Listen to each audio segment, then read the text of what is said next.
The adoption station floated in deep space, cold and silent, far away from bright stars. Its metal walls were clean, but lifeless, and the lights above flickered softly like they were tired. Inside one small waiting room, an alien girl sat alone. She was very small for her age, thin arms wrapped around her knees. Her skin was pale blue with soft lines glowing faintly across her face. Her eyes were large and dark, always watching, always waiting. In front of her was a transparent screen. It showed her file. Red symbols covered it from top to bottom. Rejected. Returned. Incompatible. Each mark meant a family had come. Each mark meant a family had left. The girl did not cry anymore. She had learned that crying did not change anything. She only sat still, breathing slowly, trying to be small, trying not to exist too loudly. Behind a glass wall, caretakers spoke in quiet voices. They did not want the children to hear. She has been returned 6 times, one caretaker said. Different species cannot handle her biology, another replied. Too fragile. Too strange. Too much effort. The words floated through the room like cold air. The girl did not react. She had heard them before, across the room. Other alien children waited with hope. Some had feathers, some had scales, some had glowing eyes and long tails. Families arrived. Hands were held. Children left the room smiling. Every time the door opened, the girl lifted her head, just a little, her eyes filled with quiet hope. And every time the door closed without her name, that hope faded, again and again. She had learned the pattern. Hope came, hope left. Her last adoption had ended quickly. The family returned her after 3 days. They said she made their home feel wrong. They said the air around her felt heavy. The girl did not understand what wrong meant. She only knew she tried her best. She ate what they gave her. She slept when they told her. She stayed quiet, still. She was returned. Now she waited again, returned to the same room, to the same chair, to the same silence.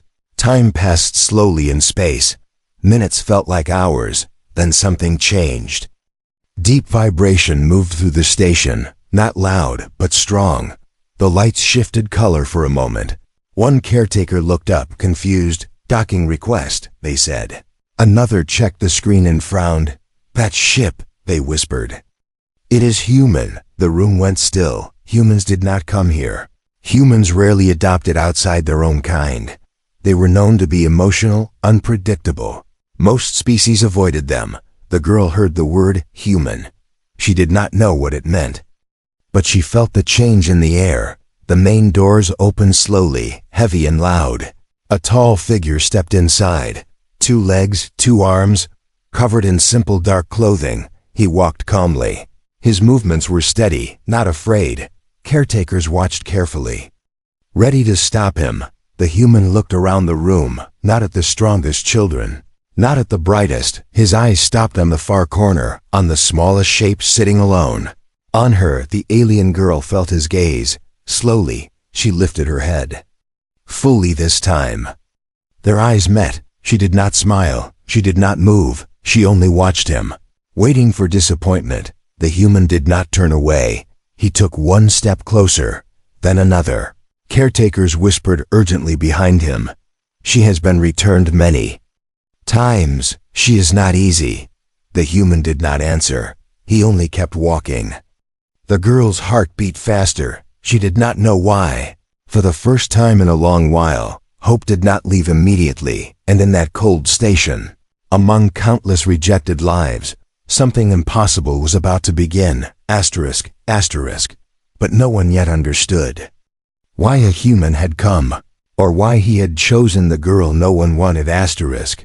The alien girl had learned how to wait. Waiting was the one thing she was good at. She waited without asking questions. She waited without making noise. She waited because waiting was safer than hoping. Her name was written in the station records, but no one used it anymore. Caretakers called her by her file number instead. She had arrived at the station very young. No one knew where her real family was.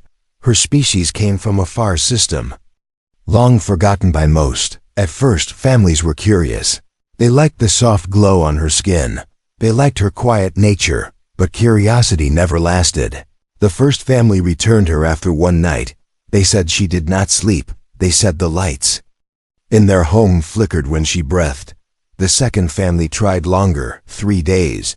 They said their children felt afraid around her. Even when she stayed silent, each return added a new red mark to her file. Each mark made the next family hesitate more. The girl remembered every home. She remembered the smells, the sounds, the way hope felt in the beginning. She also remembered the endings, the packed bags, the quiet looks, the way caretakers avoided her eyes when she came back. She never fought. She never screamed. She only nodded when they said she was going back. Over time, she learned rules. Do not touch too much. Do not ask questions. Do not make sounds when you are happy. She followed every rule. Still, she was returned. Some caretakers felt sorry for her. One of them often brought her extra warmth blankets. Another slipped her sweet nutrient gels when no one was watching. But kindness did not change her fate. Her biology was difficult. Her body reacted to energy fields.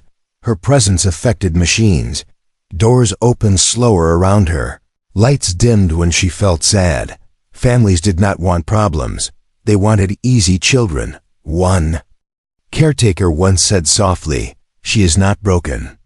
She is just different." Another answered, "Different is dangerous." The girl heard everything. She always did. That was why she sat so still now, in the far corner of the waiting room. When the human stood near her, she expected the same pattern. A look, a step back, a polite excuse. But it did not happen. The human crouched slowly, making sure he was not too tall, not too close. He looked at her file on the screen beside her. Red marks filled it like wounds. Returned 6 times, rejected 7. Caretakers waited for his reaction. They had seen this moment before. The moment when hope ended, the human's face changed, not with fear, not with disgust, with something else. He looked back at the girl. She did not move. She kept her hands tight around her knees. Most beings avoided eye contact with her. The human did not. She is sensitive, a caretaker warned. Her species bonds deeply. Returns cause damage. Girl understood that word, damage. It meant pain. It meant breaking inside. She prepared herself. Her heart slowed. Her eyes lowered slightly. Then the human spoke. His voice was calm and low, filtered through the translator. "She has been alone for a long time," he said. The room went quiet. No one had said that before. Not like it mattered. She does not cause problems, the caretaker replied quickly, "but she needs adjustments." The human nodded. "I can adjust," he said. The caretakers exchanged looks. Humans said strange things sometimes. The girl felt something unfamiliar, a small warmth in her chest, dangerous warmth. She had felt it before, right before being returned. She forced it down. The human stood slowly. He did not touch her. He did not promise anything yet. But he did not leave. For the first time, the pattern did not move forward. Hope stayed. Just a little longer. And somewhere deep inside the alien girl, a quiet thought formed, small, fragile. What if this time was different? Asterisk. The human did not leave the room. That alone felt strange to everyone watching. Caretakers had seen this moment many times before. A visitor looked at the file. They sighed. They walked away. But the human stayed. He stood quietly for a few seconds, as if he was listening to something only he could hear. The alien girl stayed still, her body tense, her eyes half lowered. She expected the sound of footsteps moving away. She expected the familiar ending. It did not come instead. The human slowly knelt down again, this time closer, but still careful. He placed his hand flat on the floor, not reaching for her, not touching her, a sign of peace. The translator around his neck glowed softly. It adjusted to her species. The caretakers watched closely, ready to stop him. The human spoke slowly, making sure each word was clear. "My name is Elias," he said. The girl did not answer. She had learned that names disappeared quickly. Elias waited. He did not rush her. I am not here to look. He continued. I am here to choose. The word choose echoed softly in the room. No one had ever said that before. The girl lifted her eyes just a little. Her gaze met his for half. A second, then dropped again. Caretakers shifted uncomfortably. She does not respond well. One of them said, She has trust damage. Elias nodded. That makes sense, he replied. He turned his attention back to the girl. You do not have to speak, he said. You do not have to decide anything now. The girl felt confused. Adults always wanted answers, always wanted quick decisions. This human did not.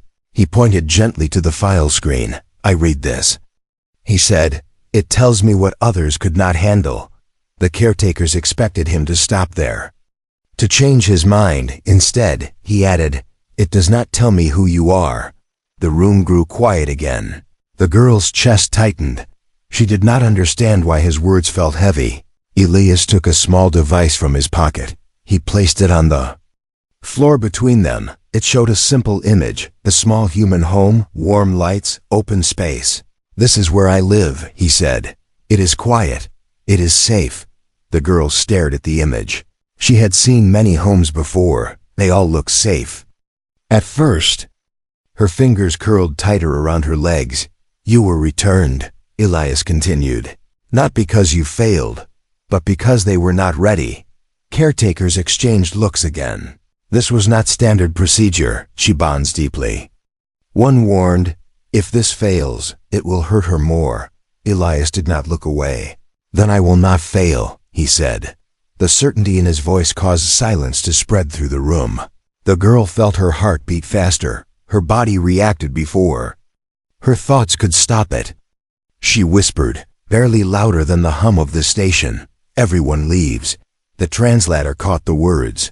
Elias froze for a moment. Then he smiled softly, not wide, not forced. I know, he said. I am still here. That was when the room truly changed. The girl looked up fully now. Her glowing lines pulsed faintly. Lights above flickered in response. Caretakers held their breath.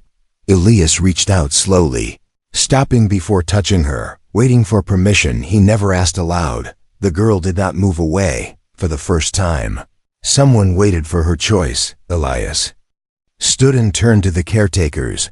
I want to file intent, he said. They stared at him, shocked. Intent for what? One asked. For permanent adoption, Elias replied. The words hit the room like a quiet storm. The girl did not understand paperwork. She did not understand systems. But she understood one thing. This human had not walked away.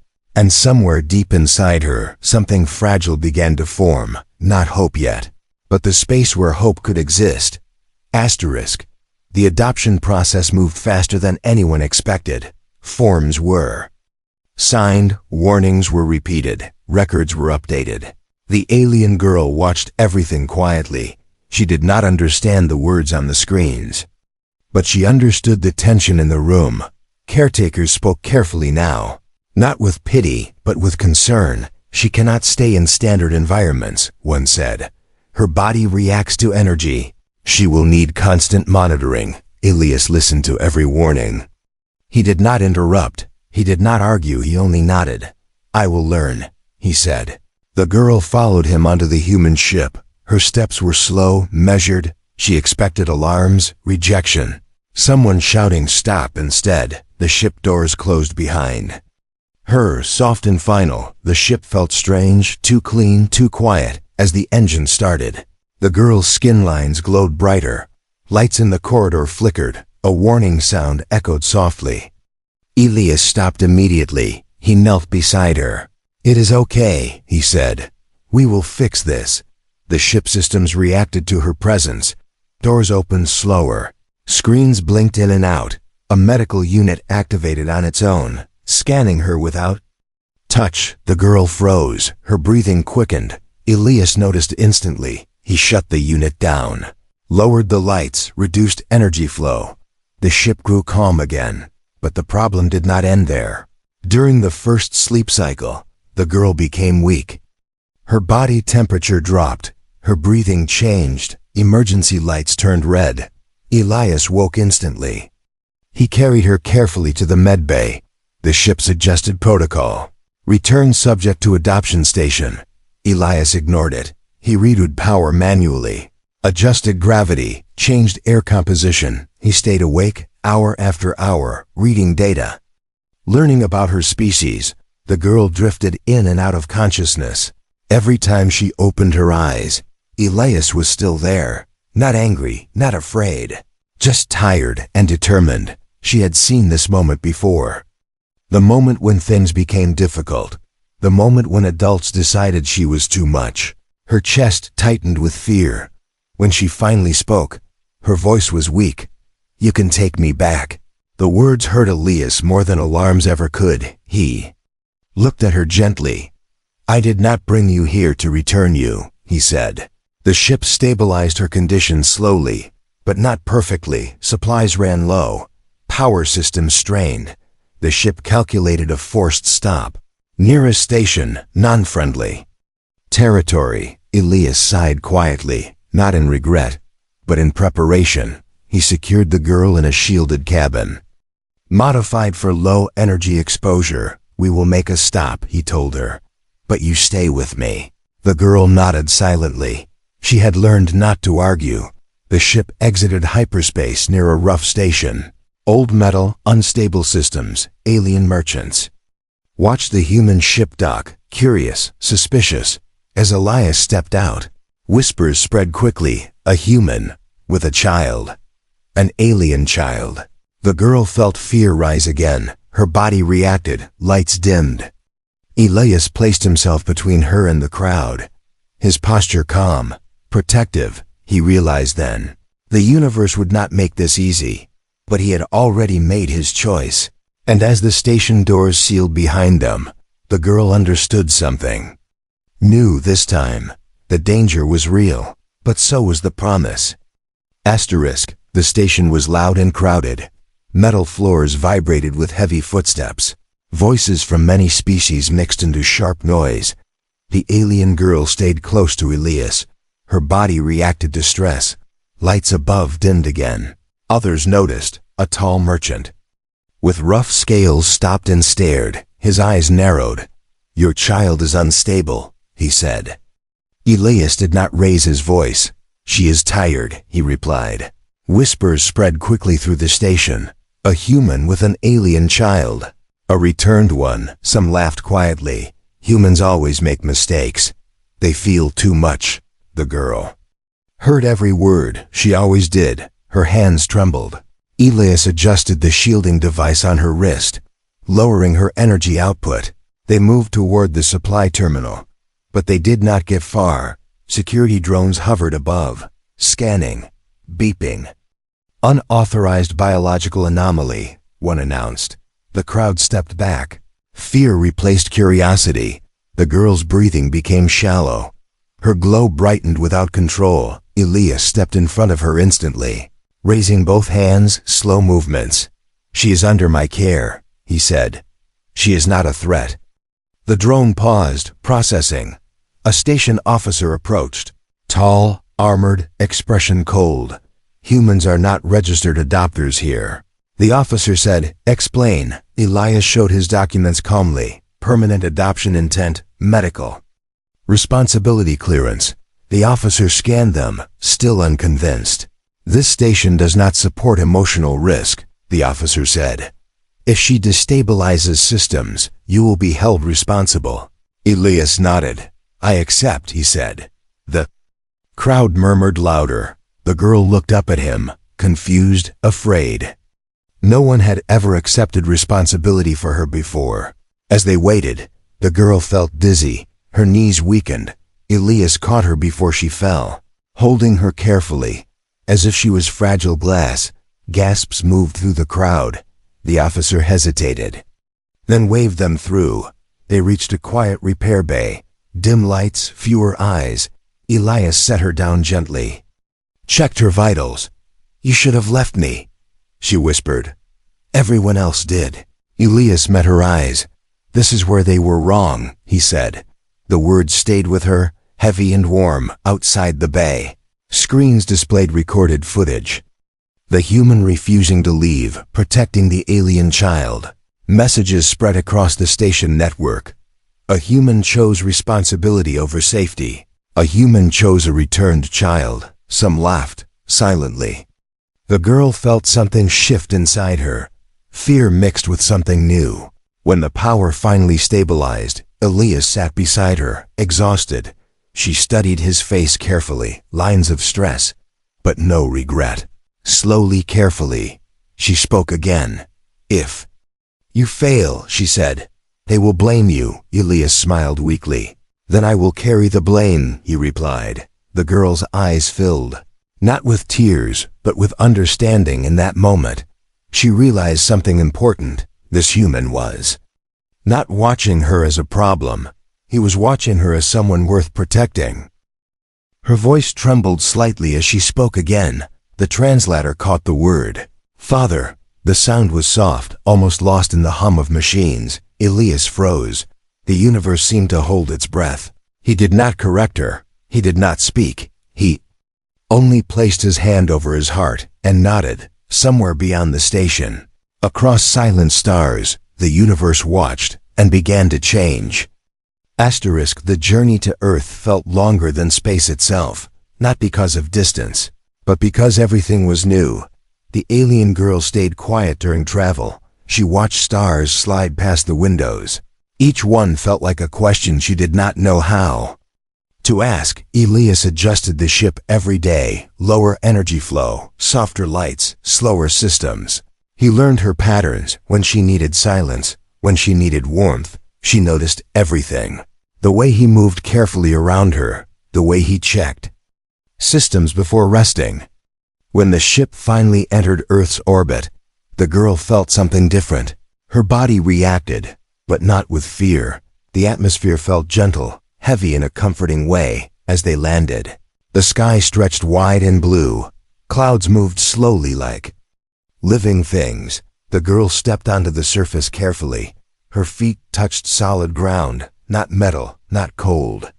Wind brushed against her skin. She froze at first, then relaxed. Rain began lightly. Soft drops falling from the sky. She looked up, confused. Then curious, Elias watched her quietly, letting her experience it on her own.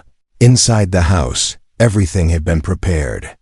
Filtered air, soft light panels, quiet spaces. The girl explored slowly, touching walls, feeling textures. No alarm sounded, no systems failed. That surprised her. She slept for a long time that night, longer than she ever had before. For the first time, she did not dream of being returned. Days passed gently. The girl grew stronger. Her glow steadied. She began to eat better, move more. Neighbors noticed the human's strange guest. Some stayed away, some watched from a distance. Elias explained when needed. She is my daughter, he said simply. The word felt strange, but right. The girl learned earth sounds, birds, water, wind through trees. Machines did not react badly here. The world adapted around her. She laughed one morning. A small sound surprised even herself. Elias paused when he heard it, then smiled quietly. But peace never lasted long in the universe. One evening a message arrived. Encrypted, official, galactic authority seal. Elias read it carefully. His expression changed. The girl sensed it immediately. Her glow flickered. They are reviewing the adoption, he said honestly. They say your case is unusual. She stiffened. Her hands clenched. Will they take me? She asked. Her voice steady but thin. Elias knelt beside her. They can ask questions, he said. They cannot erase what we have built. She remembered every return, every ending. Fear returned quietly. The authorities requested proof. Medical logs, environmental data, emotional assessments. Elias sent everything, sleepless nights included. The girl watched him work. Day after day, she helped in small ways, holding tools, organizing data. One night, she spoke again. If they decide against us, Elias stopped typing, turned to her. Then we fight with truth, he said. She nodded slowly, learning a new word, fight, not with fear, but with care. As the final review date approached, The girl stood at the window, looking at the Earth sky. She realized something important. Even if the universe tried to take this away, this place, these moments had already changed her, and no authority could return what had finally become real. Asterisk. Review day arrived quietly, no alarms, no warnings. The alien girl sat beside Elias in the small room on Earth. Her hands rested together. Her glow was steady but low. A large screen activated in front of them. Symbols of the Galactic Authority filled it. Cold and distant.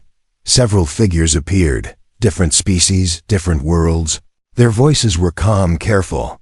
"This adoption is unusual," one said. "The child has been returned multiple times. Risk remains." The girl felt her chest tighten. The word returned echoed inside her. Elias spoke clearly. "She was returned because others did not try," he said. "I did." The council reviewed the data. Medical charts, energy logs, environmental changes. They saw how the house adapted to her, how Earth systems adjusted naturally, how her condition improved. One council member paused the playback. "This human altered his life significantly." They said, "Why?" Elias answered without hesitation. "Because she is worth it." Silence followed. The girl looked down. She remembered every station, every chair, every goodbye. Then Elias continued. "She was labeled difficult. She was labeled unstable. But she was never unloved because of who she is." The council asked the girl to speak. Her body reacted, but she stayed calm. She stepped forward slowly. Her voice was soft but clear. "I was returned many times," she said. "They said I did not fit." The room stayed silent. "On Earth," she continued, "I did not have to disappear. I did not have to be small." Her glow brightened gently, not dangerously, but warmly. "I was not fixed," she said. "I was accepted." Something shifted in the council. Records updated quietly. Data alone could not explain what they were seeing. After a long pause, the lead authority spoke. "The adoption will stand," they said. "Permanently." The word landed like sunlight. The girl froze, then turned to Elias slowly. He nodded once, eyes shining. The screen dimmed. The council disconnected. For the first time, there was no next step. No waiting room. Just now, later that day, news spread across the network. A human refused to return a child, and the universe failed to stop him. Other species watched the recordings. The quiet strength, the calm care. Some questioned old rules, some reconsidered old fears. The alien girl stood outside under the open sky. Stars beginning to appear. She realized something important. A home was not a place that never had problems. A home was a place that did not give up. Elias stood beside her, not guarding, not protecting, just present. "Can they take this away later?" she asked softly. Elias shook his head. "No," he said. "Some things cannot be returned." She looked up at the stars. For the first time, they did not feel cold. Somewhere far away, other rejected children waited. And because of one human choice, the universe would never see humanity the same way again. Not as weak, not as emotional, but as the species that stayed when everyone else walked away.